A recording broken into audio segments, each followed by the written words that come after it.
Assalamualaikum warahmatullahi wabarakatuh. Salam saling angkat. Masya Allah tabarakallah, pada malam hari ini saya ingin share sedikit walaupun serak suara karena kemarin olahraga. Jadi kita ingin share tentang 1 juta bisa jadi 1 miliar. 1 juta bisa jadi 1 miliar. Apa ini logis? 1 juta sama angka 1. 1 juta dikomparasikan X 1 miliar. Ada sebuah teori, untuk sampai 1 miliar pertama Anda butuh 30 tahun. Untuk dapat 1 miliar kedua atau 2 miliar Anda butuh cuma 2 tahun dari 30. Artinya ini teori compounding interest. Compounding interest. Nah, compounding ini adalah teori di mana Anda bisa mempinakkan duit ini di bursa efek atau di saham dalam waktu kira-kira 2 tahun.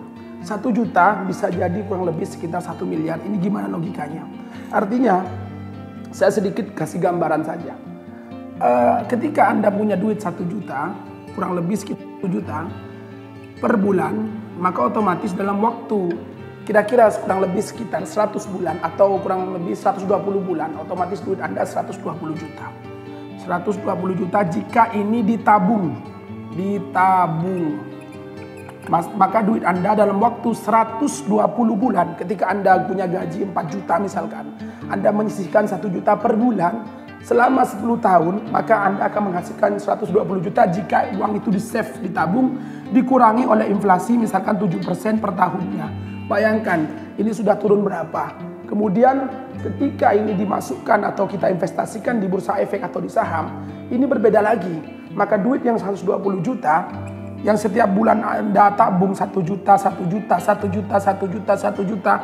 Dalam waktu 120 bulan, ini bisa kenaikan bisa 200%, bisa 1000%.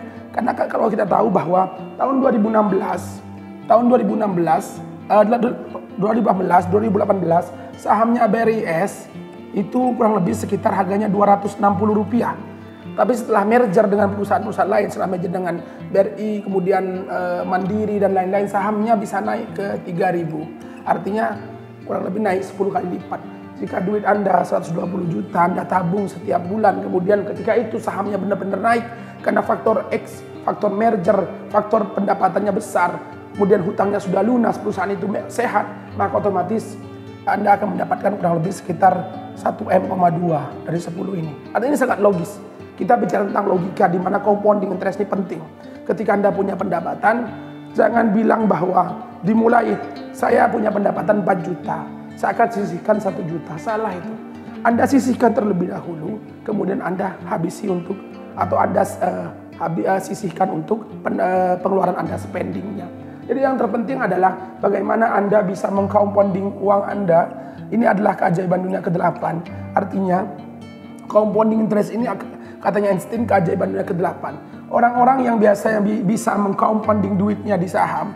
Kalau orang-orang tradisional mengcompounding duitnya di renten. Ini sangat agama kita melarang. Tapi kalau saham, agama kita sangat menganjurkan. Saham agama kita menganjurkan. Artinya Islam tidak pernah mengajarkan saving. Saving di Islam itu artinya bukan menabung.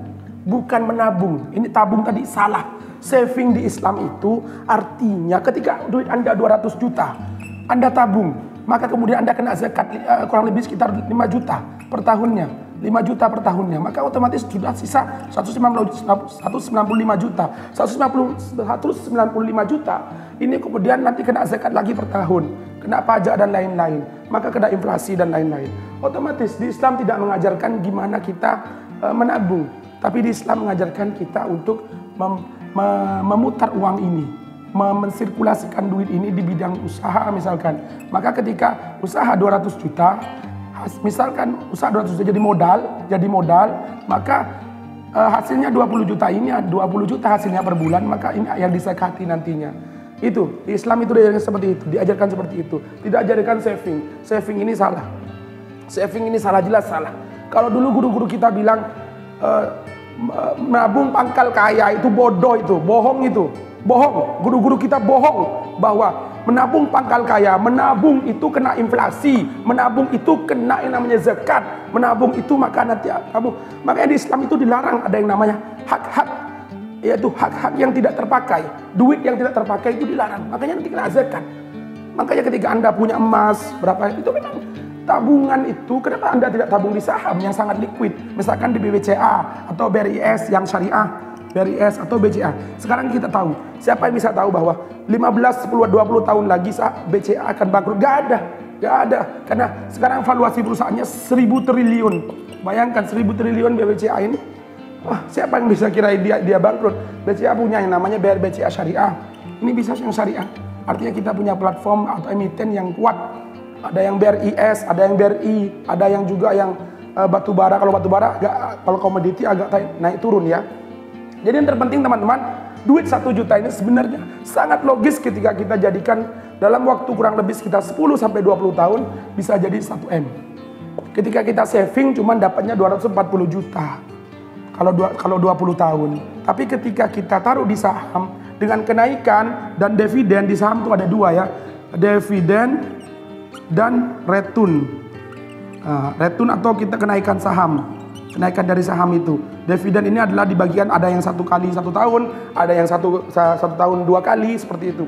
Jadi ada 2 keuntungan. Misalkan saat ini BRI kasih dividen, kamu punya sekitar 100 juta sahamnya BRI. Ini kan dimodalkan, ini gak kena zakat karena dimodalkan kan.